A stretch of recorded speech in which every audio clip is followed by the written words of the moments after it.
এখানে বাঁকুড়া স্টাইলের আলু পোস্ত করছি। এখানে আলু আর ঝিঙ্গাকে, আলু ঝিঙ্গা পোস্ত, আলু আর ঝিঙ্গাকে তেলের মধ্যে কালো জিরা কাঁচা লঙ্কা ফোড়ন দিয়ে একটু নুন দিয়ে আমি ভালো করে একটু ফ্রাই করে জাস্ট আমি জল দিয়ে দিয়েছিলাম।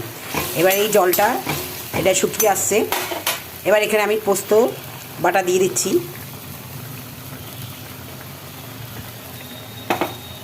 এবার এটা ভালো করে এটার সাথে নাড়াচাড়া করছি।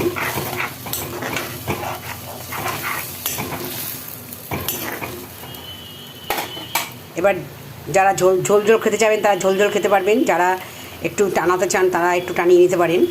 এটা বাঁকুড়া স্টাইলে আলু পোস্ত। কাঁচা লঙ্কা আমার সব দেওয়া ছিল পেস্টের মধ্যে, পোস্তর মধ্যে।